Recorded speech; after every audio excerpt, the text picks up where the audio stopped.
संगमनेर तालुक्यातल्या बोटा गटावर राष्ट्रवादी काँग्रेसचे ज्येष्ठ नेते माजी मंत्री मधुकर पिचड यांची गेली 40 वर्षांपासून वर्चस्व राहिले। यावेळी हा गट ओबीसी नागरिकांचा राखीव झाला असून राष्ट्रवादीचे निष्ठावंत कार्यकर्ते निवृत्ती ढोले यांचे चिरंजीव आणि पठार भागातील ओबीसी चेहरा राष्ट्रवादीतील निष्ठावंत कार्यकर्ते म्हणून ओळख असलेले बाळासाहेब ढोले यांना राष्ट्रवादीनं संधी द्यावी अशी मागणी पठार भागातील राष्ट्रवादीचे कार्यकर्ते करतायत।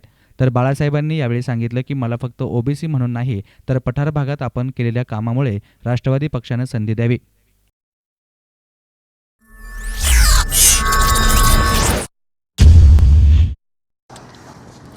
जिल्हा परिषद आणि पंचायत समितीच्या या निवडणुका जाहीर झालेल्या आहेत।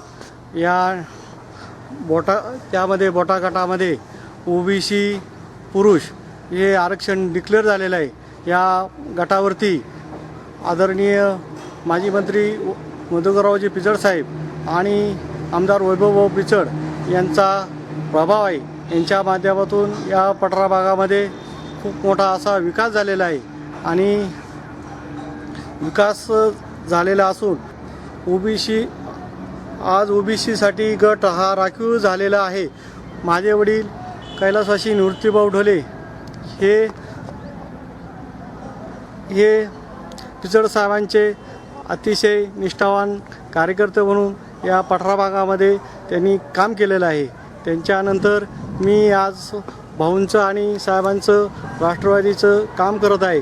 तरी या पठार भागातून मला सर्व समाजातून त्याचप्रमाणे या परिसरामधून अतिशय चांगलं असं या पठार भागातून सर्व जनतेचा तळागाळातून अतिशय चांगला उत्कृष्ट असा पाठिंबा आहे। ज्यातून मला पाठिंबा समर्थन होत आहे। तरी साहेब माझा नक्कीच उमेदवारीसाठी निश्चितच विचार करतील आणि याची मला खात्री आहे की भाऊ मला यावेळेस 100% या गटामधून मूळ ओबीसी म्हणून आणि एक साहेबांचा एक कार्यकर्ता म्हणून मला नक्कीच या पठार भागातून संधी देतील आणि यावेळेस आम्ही नक्कीच मागच्या जसं दोन पंचवार्षिकला राष्ट्रवादीचा जिल्हा परिषद गट राखला, यावेळेस नक्कीच हा गट आम्ही राखू। Bureau report, SN media, Sangamner.